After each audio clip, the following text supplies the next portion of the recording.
all of the lights and wiring of this place seem to have real-world components like serial numbers and manufacturing locations, almost as if this room was built by actual people. Also, everything seems pretty standard, nothing is too off, which is unnerving to say the least. And if you didn't know any better walking in this room, you would just think it's a commercial space, which is what many people actually think when they accidentally fall into the complex. Yes, I said accidentally because, like I mentioned earlier, those earthquakes weren't the only byproduct of that 6th test. We see that missing people cases skyrocket in the following months. As little did anyone know, the threshold actually wasn't the only portal that opened up into the complex, as these little tears into the fabric of reality open up called null zones that are small portals between the real world and the backrooms. Learning about this in the unlisted mar90archive.tar video. And it's not only opening up portals over the Southern California area, but possibly the nation and even the world, with thousands of people disappearing 1 second here and the next gone, vanished into the endless maze.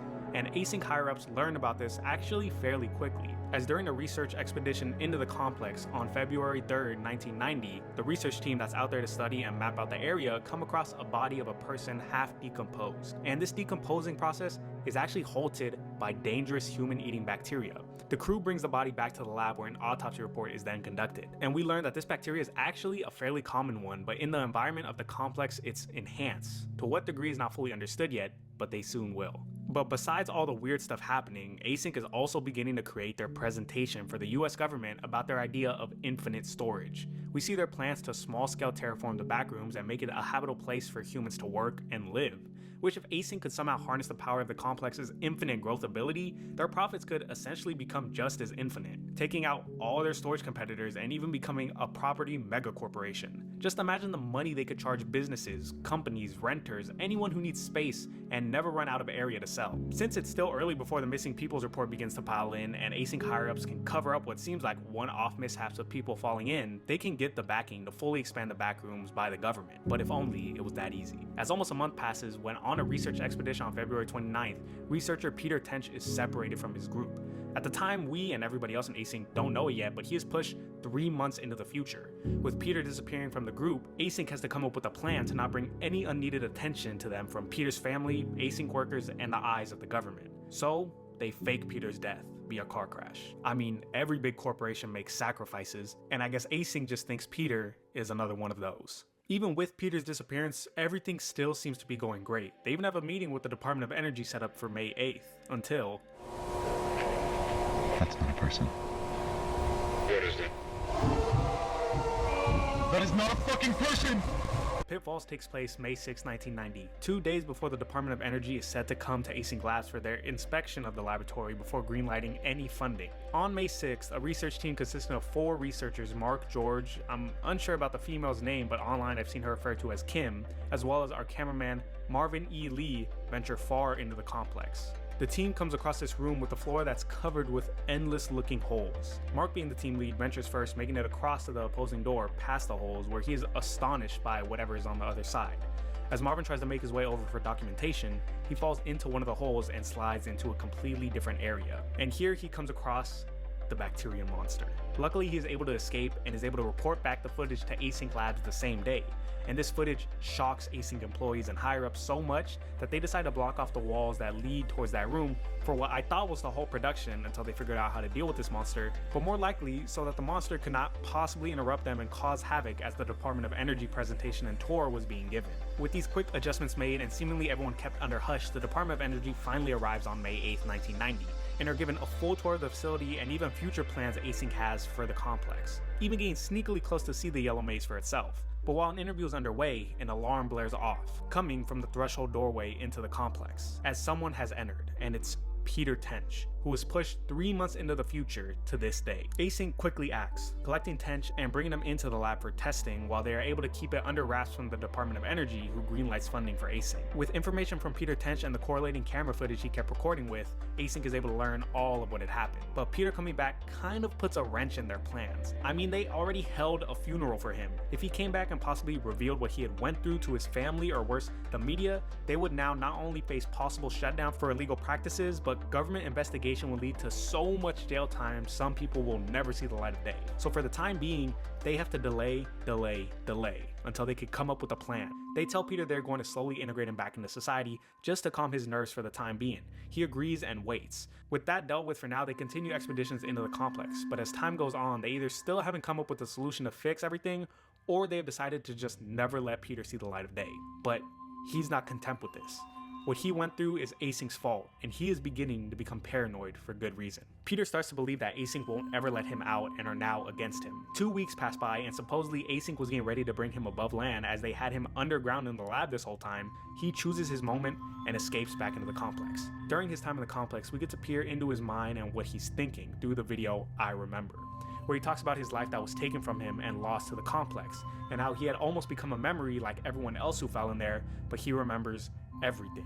And it's not until a few weeks later on March 25th, 1990, during the video Reunion, that he makes his move. With the Department of Energy now out of the building, Async unlocks their previously boarded up areas and pushes forward with their plans. And we see the time lapse of them boarding up holes of the pitfalls room to have safer walking surfaces. Also now arming their researchers with a shotgun for protection just in case they come across a monster, or possibly Peter. As they enter into an unmapped area of the pitfalls room, they come across a new environment again. But their signal cuts out and they decide to head back. But on their way, they are ambushed by Peter, wrestling the shotgun out of Mark's hand. Marvin is surprised to see Peter as, like most of the people at Async, he thought he died during his supposed car crash. But Mark, on the other hand, doesn't seem fazed by this, and instead calls right away to Async for backup for a hostile. And I think it's pretty clear that Mark was filled in on what was truly happening with Async since he is the team leader, and he was a little too quick to call for backup, but it would end up costing him his life as Peter shoots him and runs away, all while telling Marvin to let people know what's really happening. But he isn't done. We see in damage control that he then heads back to the threshold, shotgun in hand, making his way through Async labs and escaping through a freight elevator into the free world. With this event happening in front of Async members, the facility keeps everyone overnight and explains the entire situation to them, saying that they had faked Peter's death and how he was transported into the future, but also covering their back saying they were going to let him go, but he went crazy. But most shocking of all, revealing that Peter had actually died, hitting his head while trying to escape down a hill. But that may not be as true as we think, as we see split-second pictures of a random man from CCTV footage in a city, and I'm very skeptical about what Async says about anything at this point, so I could definitely believe that Peter is still alive and is just hiding for now, especially since we don't see a body. Now, you might have noticed I didn't mention at all the found footage videos number 1, 2, or 3, or even Overflow, but that's because they are pretty weird where they fall into the timeline. At least for the found footages. Like I mentioned before, Overflow I just have a theory on that I will get to. But looking at the found footages, the order they fall in goes found footage 1 taking place July 4th, 1991, found footage 2 taking place sometimes between found footage 1 and 3, and then finally found footage 3 takes place around the spring/summer of 1995. For these videos, don't misunderstand the dates in the description for the actual dates that they are recorded, as the found footage videos are dated as they are archived, since Async finds these videos, hence the name found footage. But you can find the dates of when the recordings actually took place with clues from the videos. And hey, if you have a better idea of when number 2 and 3 took place, please let me know in the comments. But through these 3 videos, we see the evolutions of the back rooms, starting in 1991 with a teenager falling into the complex we're more used to seeing, with just endless yellow walls, with hints of a deeper, bigger area shown, but not fully explored, all the while being attacked by the same bacteria monster Marvin encountered. Before, of course, he succumbs to the monster, but not before his camera is flung back out into reality to be recovered. In found footage 2, we follow a young woman who finds a null zone in her garage, and she falls into a complex that has much bigger interior designs, with huge rooms and small portions of furniture and living accommodations that seem to have been ripped from a time in the future and put into the present. If you didn't notice by now with all the time stuff, the backrooms doesn't seem to obey the laws of time as we know it, and can move things forward and back as it wants. But it looks like it's getting more and more extreme as time passes, which is clearly shown in the second found footage, as well as found footage 3. She also gets chased by another bacteria monster, but when she's cornered, the entirety of the room glows green, and she is seemingly teleported out of the backrooms to somewhere else, as we end on the footage back in the real world playing on a TV, clearly showing that at least the footage escaped. Found footage 3 is an entire beast on its own, as it shows the complex in just a small amount of time has developed extremely quickly, with whole cities and huge office spaces now dominating the area. We follow our cameraman Robbie, the only named person in these found footage videos. I mean, except in found footage 1 where the cameraman was named Kane Pixels, but I don't know if that counts. Anyway, during Robbie's adventures through this insane landscape, he comes across this house similar to those that we saw in Pitfalls, but this time he can hear someone inside, and it's revealed he's talking to somebody else in the real world. So this house isn't just a fake creation of the complex or an async-made living quarters, but has actually been assimilated in from reality. We're also shown various clues from things in the future and the past being assimilated, like this flyer from 2022. So it seems as more time goes on and the complex is open, its reach is going out further and further forwards and backwards in the timeline, pulling everything in, squishing different times closer and closer together. Async has inadvertently caused timelines to basically begin to fold in on each other, and I think as time goes on, we're going to see these complexes filled with older and newer cities and technology, creating a sort of paradox as the past, future, and present all collide. But we're still left with one question. How did Async find out about the backrooms? Because thinking Async opened up the backrooms with the knowledge of knowing they were going to make it into a business seems very hard to believe. Like, how would you even know about this if you never even knew what the backrooms was, unless you got a little help from the future? This is a bit of an out there theory, but this is why I held Overflow as the last video I talked about. Overflow, without a doubt, is the first video in the series, but following my theory, it in itself is a sort of paradox. We are clearly shown clues in Overflow that Ivan Beck, who was a lead advisor on some sort of government project back in the 1970s, helped the US with some sort of machine, possibly dealing with energy during the Cold War. This also helps make sense as to how Async got government connections so quickly, as Ivan Beck would have that background with the US and would quickly get through to the DOE, who gives billions of dollars in funds every year to companies that deal with science and innovation. And it seems that during his research with the government, an overflow occurred, and we see both the yellow glow, like when the threshold was opened, and the green glow, like when the girl is teleported in found footage too. So what if during whatever study he was conducting, he either saw into the backrooms or had something teleported to him? Say something like the camera that the girl was recording with. We see at the end of the video that someone is watching the film on their TV, and the TV doesn't seem to have a VHS player installed like later TV models would in the 80s or 90s. Instead, it uses a separate add-on that was released in the 70s and really only very well-off people could afford at the time. What if Ivan Beck saw this footage for himself and something about it intrigued him so much that he would go so far to dedicate his life work towards opening a portal to the backrooms, finding a man at Oak Ridge National Laboratory named Philip R. Heyman that was working on a similar project he was doing with the government to create huge amounts of energy, only more refined without needless overflows, just more concentrated, and coming to him with a proposal to create Async Labs, him being the president and founder, while Ivan played his role from the sides as vice president, still able to oversee everything but not having to take the blame for it all. But someone is clearly onto him, as cryptic messages play out over the videos throughout the series, seemingly showing someone is beginning to understand everything that Async is about and seems to want to tear it down. What's up? Could it be Peter Tench, Marvin, or possibly someone else?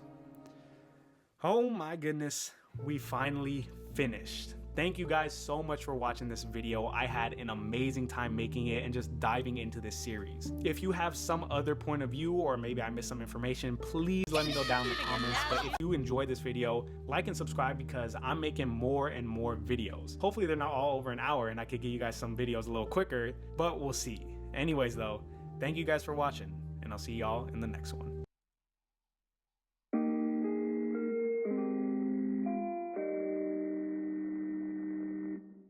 Bro, I wait, can't the remember fucking the last time a game. did they fight? We finally finished fucking Backrooms lore. That was boring as hell.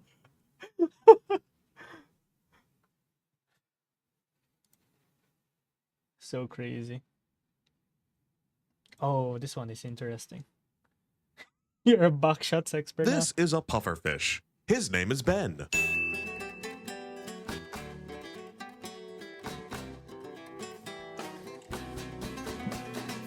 Ben plays games like Fortnite, Marvel Rivals, Team Fortress, and other titles of the like. Ben has no experience with automation games, and he doesn't understand why anyone would ever willingly play them, and gets increasingly scared and disoriented when entering a room without any yellow paint. Ben is, by all methods of measuring, the polar opposite of a Factorio player, someone who, under no circumstances, would naturally give any automation game a shot. So what would happen if I sat Ben down and pointed a gun at his head and forced him to finish the base game of Factorio? How does someone with no prior knowledge of the automation genre build, organize, and plan? How does he deal with the challenges and puzzles along the way? Will Factorio hold up to someone who is so in antithesis to what it represents as a game? Today, We will find out. Today, Ben will play Factorio.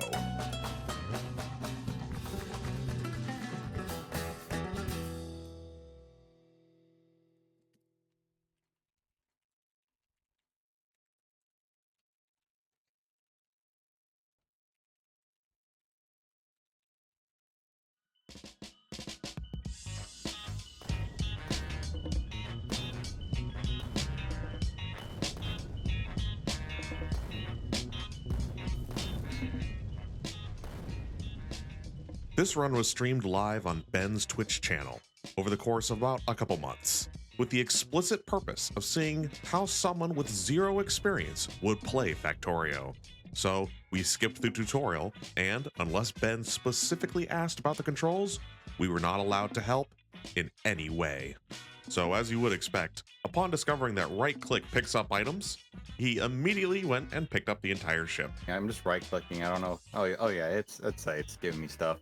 And pretty soon, with that same right click, he's figured out how to mine rocks and also mine stone and other materials out of the ground.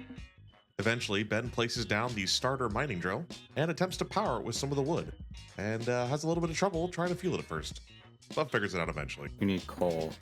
How do I give you coal? Oh, wood can do it too. Hooray. Using this knowledge, he's able to quickly surmise how to smelt items by placing the raw ore and a burnable substance into a furnace. Soon he turns on the nearest burner miner and quickly discovers that after mining a couple pieces of ore, it seems to jam for some reason.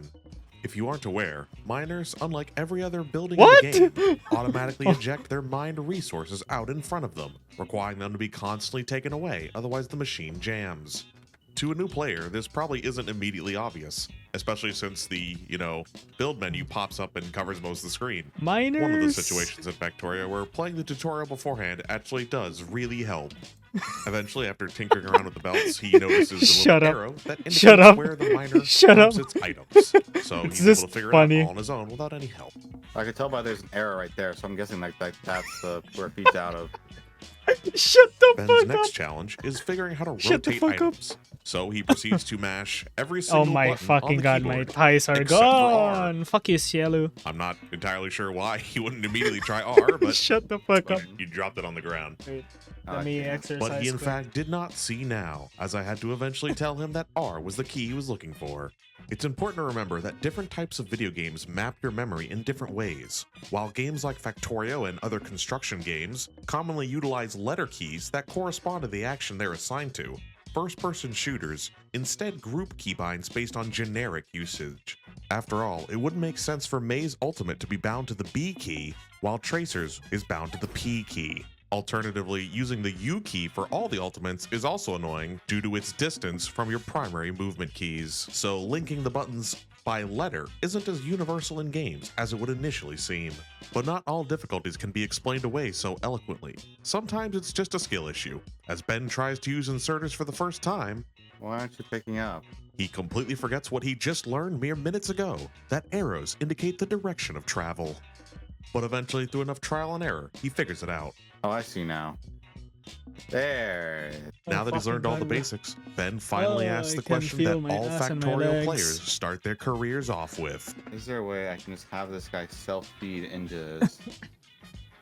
Ooh, oh, there we go. There it is. That's your first self-contained system. Yeah. Congrats. And now, Soon, his first iron miner and smelter automatically complete the first research trigger. steam power has been... I don't know when I was doing that. It's only upon watching this live that I finally realized why Factorio made the change to the very first couple of recipes. Initially, they would be unlocked like all the others. You make red science and you put them in a research thing. But now, they automatically unlock as you smelt just regular items. And this was implemented specifically for new players. That way, they automatically have the research ding notify them that technologies exist, and naturally pulls their attention to the research menu in a very organic way. Now, with the goal of crafting the new items he just unlocked, Ben begins to automatically expand on what he's already built. And we all know what that Fuck, now I leads want to into play next. Factorio. Need more coal. He eventually does make the connection that he needs to automatically get the coal over to where the iron is being made. But eventually he abandons that idea to just place a chest at the end of the belt to gather everything. We've all been there. And this, of course, results in several straight minutes of him just going back and forth, feeding each machine by hand, rather than simply finishing the construction of the coal belt. But eventually, he does finally decide to finish building the belt, and extends it all the way down, and finally, at long last, automates his iron ore patch. Got it. Pretty soon, he's found the alt button, and asked the same question that we've all asked Not many going back times to your before. factory games. What? I want to play. I want to play. In order to increase his total iron plate production, he builds this smelter array. Let's open a window into his twisted mind. So I'm gonna have everything come into this one belt, and then it's gonna be, and then this.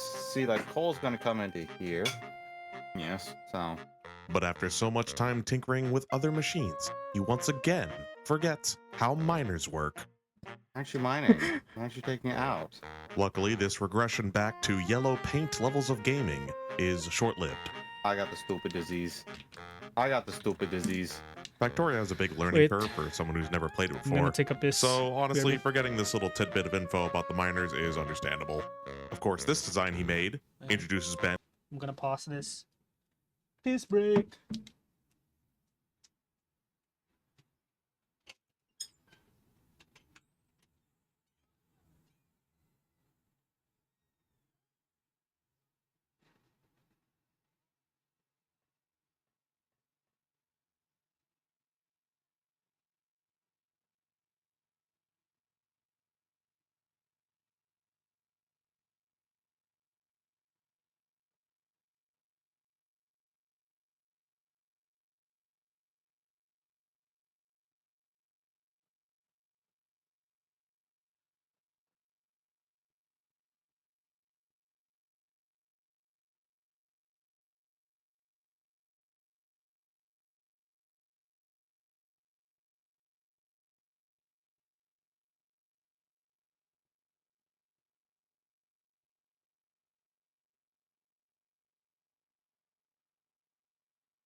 I'm back. How are you? How are you guys doing? Sorry, I went to drink something. I drank oh.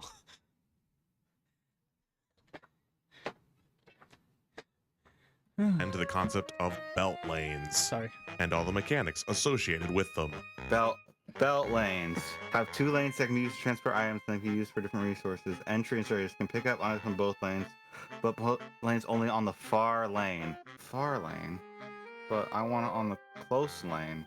Alright, I'm just trying to see with that new rule what I have to do now. What I love about Factorio, that I feel like a lot of people do not talk about or really mention, is how it is a puzzle game. But it's a puzzle game where you create your own puzzles for you to solve. But you also don't know the answers to the puzzles that you have created. And it does all this while still maintaining the sandbox sort of open vibe where you can have many different solutions to a single problem that you created knowingly or unknowingly. And it continues this same level of creating a puzzle and then solving it throughout the entire game, beginning to end. It's what makes the game so infinitely replayable. Every time you start up a new world, you'll create a new puzzle for yourself that will require a new solution. And it's that freedom that allows Ben to come up with this absolutely batshit insane solution to the puzzle he's created for himself. What is Now it's doing? self-sufficient. After solving that conundrum, Ben heads off to his next objective. I must increase coal capacity. After arriving at his coal miner setup, he dutifully expands it and takes a moment to examine his work and make sure he didn't miss anything. And he of course finds that it's perfect and has no flaws, and proceeds to walk away from it for about half of an hour. With coal mining expanded, he sets up a copper mine as well as a stone mine, and chooses to store the raw copper ore and raw stone in chests. Of course, not without some strange design decisions that I decide to question him about. So I have a question. Why are you having coal put on that belt on the bottom? Why am I doing that? Why am I doing that? I probably had a plan at some point. His designs are becoming so incomprehensible, he doesn't even comprehend them himself. Now with a sufficient supply of smelted iron plates, he uses those materials to set up an automated copper smelting array. For his chosen design, he decides to just copy over the exact method of which he built his iron array. And soon, with copper sheets automatically smelting, he automatically unlocks his second science of the run, green circuits. Electronics finished, hooray! It's also around this time that he notices he was missing a belt in coal production. Target full. Oh, I don't have a belt there, fuck. Now with smelted copper plates at his disposal, he's able to craft a lab, which automatically unlocks the very first science pack research, Red Science. The Red Science unlocking this way also helps to push new players towards the next leg of their journey, crafting power, because the one item that the Red Science research unlocks is the laboratory, and that requires electricity to run. What do you do? Oh, you need power. So Ben gathers up all the materials he'll need Rock collection. and sallies forth to construct a power plant. Although despite the concept's simplicity, Ben still ends up having some trouble setting up his first electric power. He doesn't seem to understand that water is not yet steam. Simply reading the tools at his disposal would of course solve this problem, but honestly, until now, I really wasn't even that concerned about the literacy rate in the United States. But, I mean, That's crazy. Jesus Christ, Ben. Not connect with different fluids. Luckily, Ben does eventually figure out what to do after looking through the inventory menu. Boiler, there it is. And now, armed with the esoteric It's time knowledge to that drink water water. can be boiled Bro, I into just drank steam water. to turn a turbine, something that Fine. humanity could only dream of doing nowadays. He assembles his very first power plant, although he still hasn't quite figured out how ratios my work, water? or even that they exist yet. I'll drink you. So his construction is a little, shriveled. But upon trying to connect power poles to it, he doesn't comprehend that the blue square around the power pole is its area of effect. He thinks you have to directly connect it via a wire, which, I mean, that does make sense, sure. I mean, I feel like context clues should have gotten you over the line, but eventually he looks at the tutorial and figures out that, oh, it's an area around the pole, and finally places it correctly. Eventually. Any minute now. There we go, finally. Yeah, I see. Yeah, it's the blue. They're blue now. Now, finally with power, he sets up his 2 labs and immediately becomes confused because he seems to think that the red science is crafted in the lab or something. I'm not entirely sure. Consumes electricity. Electricity, max. You have electricity. No research in progress. Eventually, he does consult what is the savior of this run, the Factorial Tooltip Guide, to finally be shown that no, science is items. Inserter? Well, how do... Oh, I need to give it science? Automation, ingredients, total raw. Automation Science is the very first science pack you unlock in the game, and it can be easily crafted with simple ingredients that you almost assuredly have on hand from making electric power. But even after Ben handcrafts some sciences and places them into the research labs, he still gets stuck. He doesn't realize that he needs to actually select a research to begin researching. In his confusion, he attempts to mimic what the tooltip build has created, to obviously very little success. Eventually, he does find his way into the research panel and happens to mash the left mouse button on one of the researches. Research queued. Ah! I have a funny feeling that this is exactly why Factorio has that quick shortcut for researching something, in case a new player doesn't see the start research button and instead decides to mash on the research image like a gorilla trying to get a banana. Now that Ben has all the knowledge he needs to actually complete sciences, he finishes the very first automation science research. Ah! Splitters. You didn't even read what you were researching?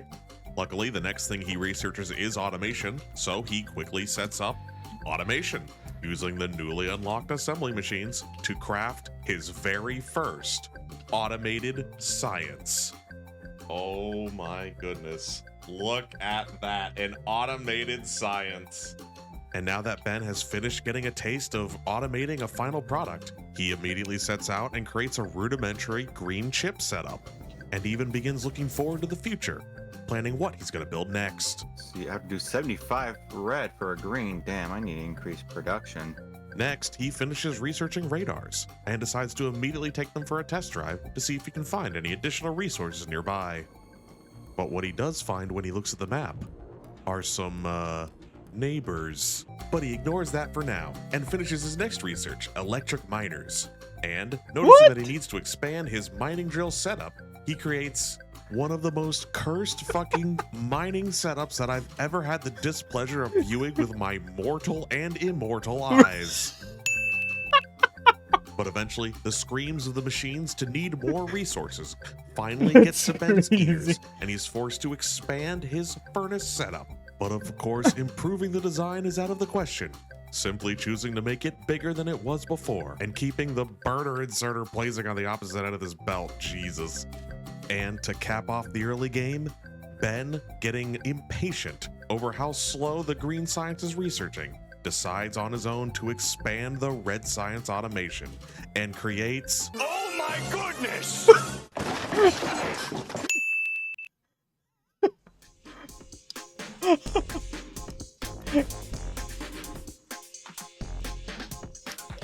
Shut up, After not shut up. playing for about a week, No, Ben shut up, comes back Johnson. and immediately Wait. gets tired of handcrafting belts. Bro. So Oh my he fucking God. actually, all by I'm himself, tweaking now. sets up a rudimentary belt maul. He also did the exact same thing with the yellow inserters, because he got tired of handcrafting them all the time. He simply built a machine to make it for him. Good job, Ben. Jesus approves. But then, Ben built a massively huge stone brick smelting array for no reason. What are you using the bricks for? I don't know. Okay. Jesus does not approve, Ben.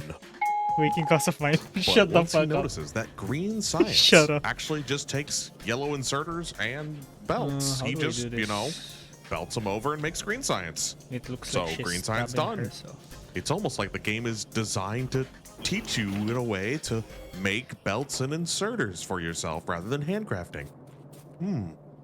Weird. But shortly after belting down the green science and connecting it to his research labs, he experiences another canon event for all Factorio players. Uh-oh. I need Uh-oh. to put this. Uh-oh. No, the power died. Uh-oh. Uh-oh. Uh-oh. The power brownout. But luckily this one is not too severe, and it's just simply a case of Ben moving a single belt of coal and having it cut off from the power plant. Oh, because I broke this off way earlier. So Ben is able to quickly fix the issue by splitting his main coal belt line with a burner inserter instead of the splitters, which he unlocked like an hour ago. Well, I mean, I guess it's not that big a deal. I mean, you know, it's a cheaper option than using one of the new splitters he just made. Honestly, it's pretty economical for him to have used that way, but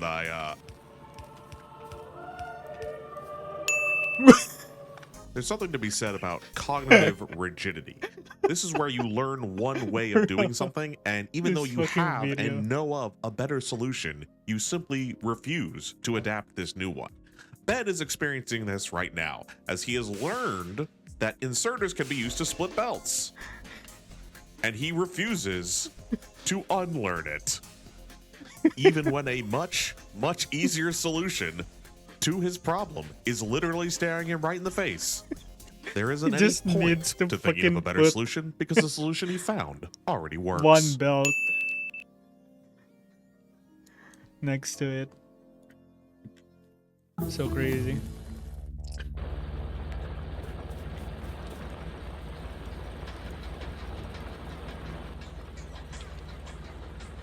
Now that I green need science to is fully adjust settled, Ben begins to this. look at expanding his iron ore mining facilities. While doing so, he notices that mining ore patches actually decrease in their total quantity as you get to the edge, and has a interesting take on that. Oh, from 20 to 8. Damn. That's why you never go on the outsides. For whatever reason, Ben gets into his head that the edges of a mining ore patch, which have less than the center, are essentially worthless, and thus he immediately decides to head out and grab more ore patches, choosing to, instead of simply place more electric miners on the ore patches he already has, to put a couple more in the very center of a new ore patch and then belt it all the way back to his base. And once the new influx of iron begins to hit his base, he sees that he Oh needs my to immediately fucking God. expand his I'm iron getting smelting stroke array. right now. Although he does it a little bit more unhinged this time. I'm leaving you alive to suffer as you watch everyone else die. What? What? Once he finishes upgrading his metal, he heads off to start upgrading green science to produce just as much as red science. And thank the heavens above that he actually manages to land on the most commonly used design for assembling machine lines. Good job, Ben. You know what? You earned this. He also takes the time to scale up power. He doesn't read any of the numbers on the power thing, so he still has no idea about the 2-to-1 ratio of boilers to steam engines, but I mean, he at least built more. That's a plus. Once he finishes with power, he immediately sets out to claim a new copper ore patch, as well as the brand new coal patch right next door. And he proceeds to combine these two into what I can only describe as his most unhinged idea yet. Luckily, he is punished for his crimes against into what I can only describe as his most unhinged idea yet. Luckily, he is punished for his crimes against heaven by stepping too close to one of his nearby neighbors. Uh-oh. Uh-oh. Uh-oh. Uh-oh. Uh-oh. Despite this being his first encounter, he unfortunately does extremely well against them just because he happened to have seen that he can build a submachine gun and he just made it, you know, because he could. So he ended up just totally dumpstering his first encounter with the biters. And speaking of the biters, I bet you're wondering, where exactly are they? We are playing with them on, as you can see, and this is just regular difficulty settings with no changes made to them whatsoever.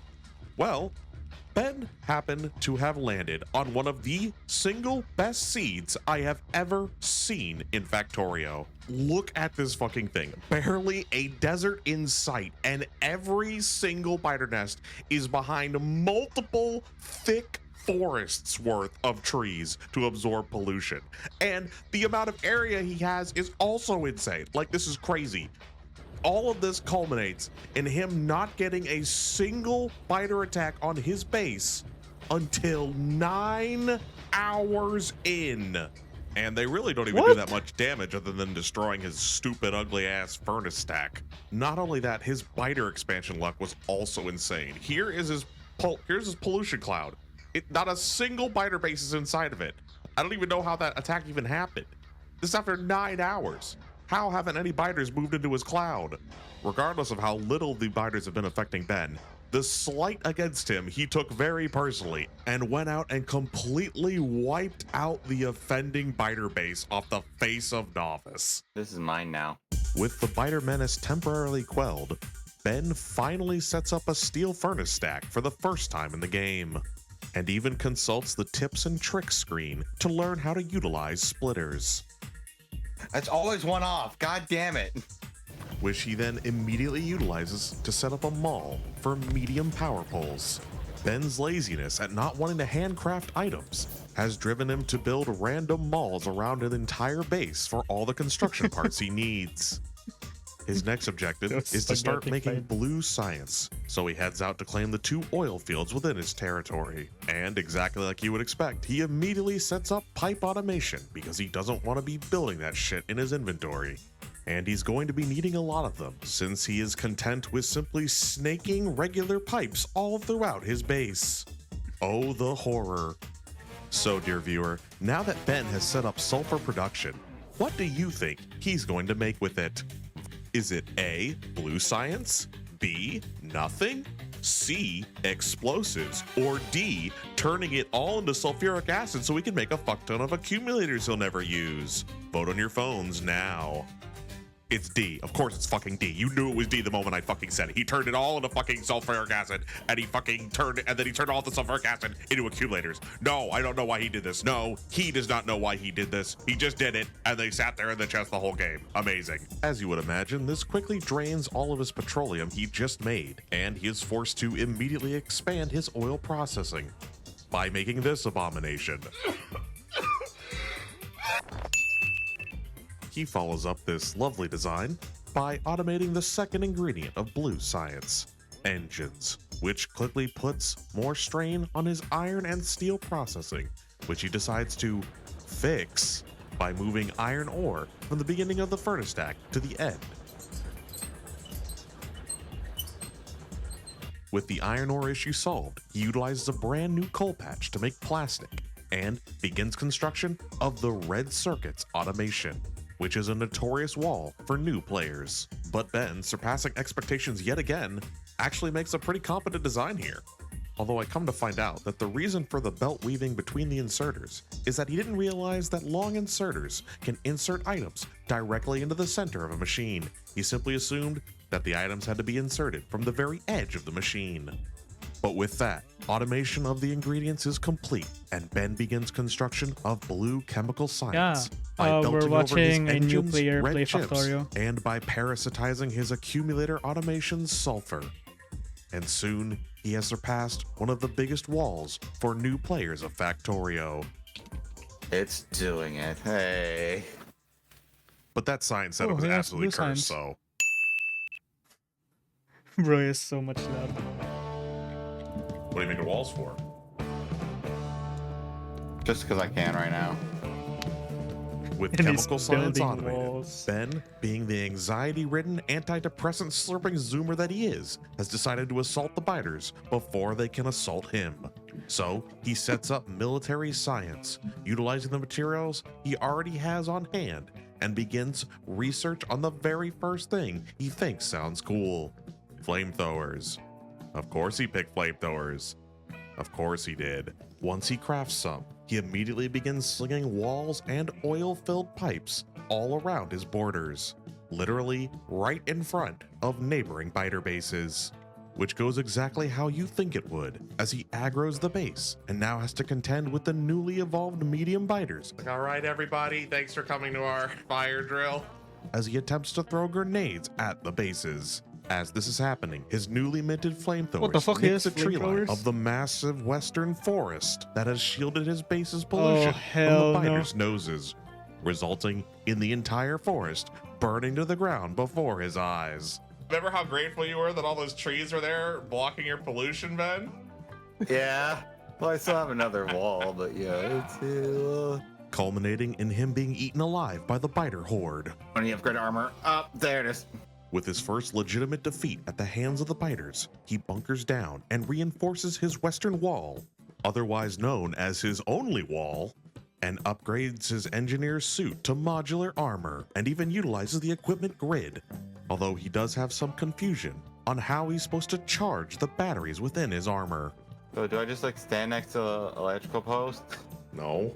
I don't know. I can build an outlet, maybe. Is this- Who knows? After No, his no, no. defenses So- prove sufficient against the biters' attacks, he The moves on to voiceover other dude is, tasks, like, such as adding more just iron watching ore him to his play furnace stack to actually Factorio. increase production, discovering why solar panels are dookie, Solar panels aren't doing jack shit. And they don't work at night. Well, we'll see at daytime. We're probably just been catching them at night. We'll see what they are like. It is daytime right now. I got my flashlights off. Shit ass. Drawing on the ground with bricks, workshopping new capitalist propaganda ideas to sell to the president. They should put ads on the front ends of Predator missiles so that right before the terrorists die, they see an ad. And increasing his stone mining and brick smelting setups to make more walls.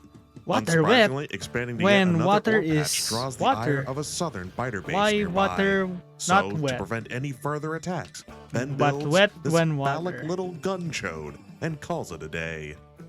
Then he heads back to his main base and finally decides to upgrade all of his stone Kitchen furnaces for to steel pork and furnaces. found. Shortly What? after, he notices that the uranium processing technology is not unlocked by sciences, but instead by mining the spicy rocks directly.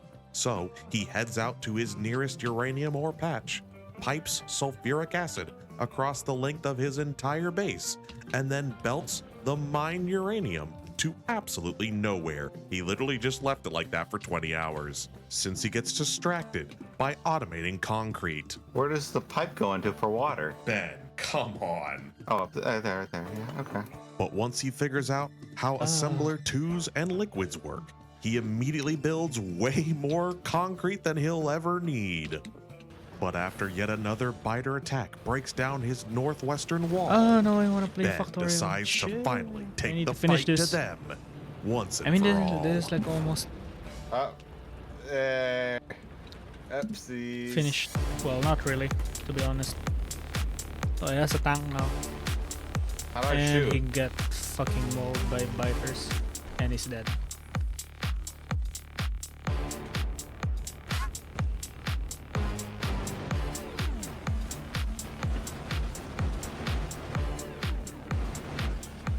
Bro, I could see myself like 2 years ago playing this game. I got tank!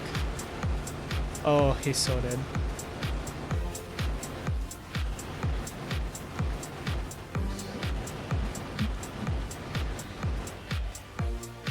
Okay, I'm gonna send this to make a mission.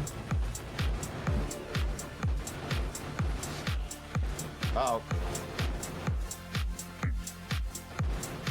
Now. Out of here. Oh yeah, I can pick it up. I forget.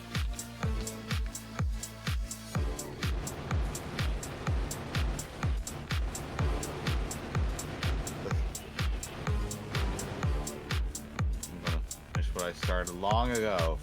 Full throttle.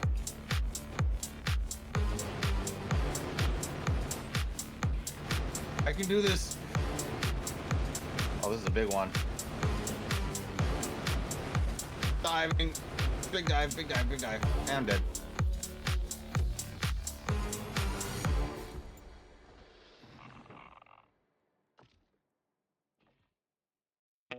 Electric furnaces and productivity modules? What the fuck? I don't have any of these.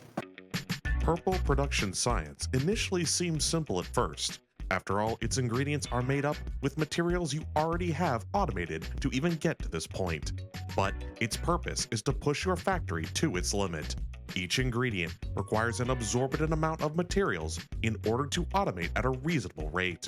More than likely, your previously built infrastructure will not be sufficient and you'll be forced to expand in order to meet demand. Purple Science is introduced in order to teach the player about upscaling your current builds, rewarding players who went through the trouble of building modular, easily expandable designs, and punishing those who went full spaghetti.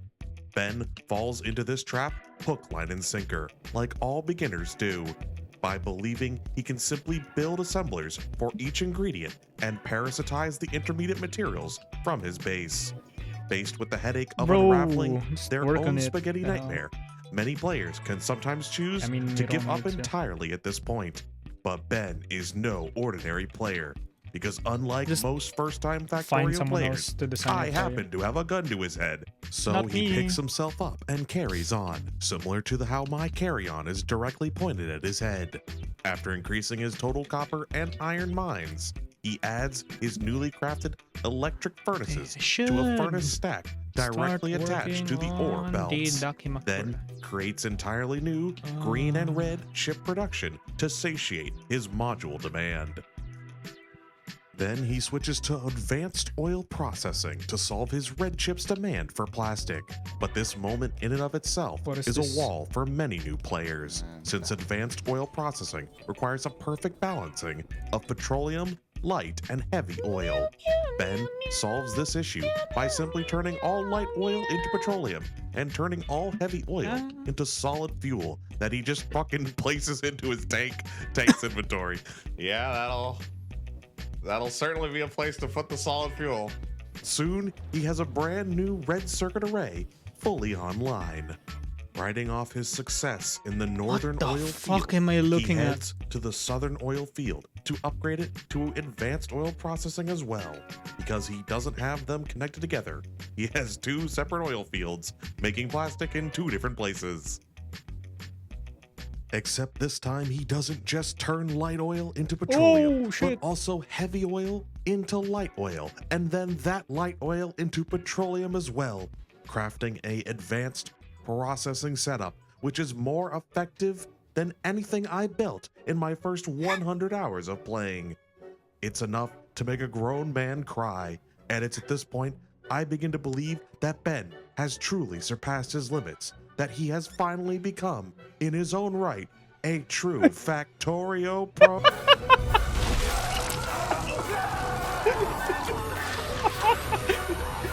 This shit is so smart.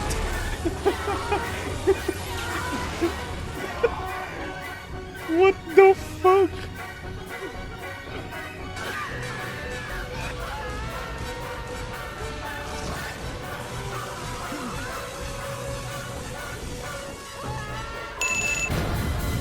Dude, everyone wants to do trigonometry. I'm just doing 2 + 2 = 4, man. No, Ben, you're doing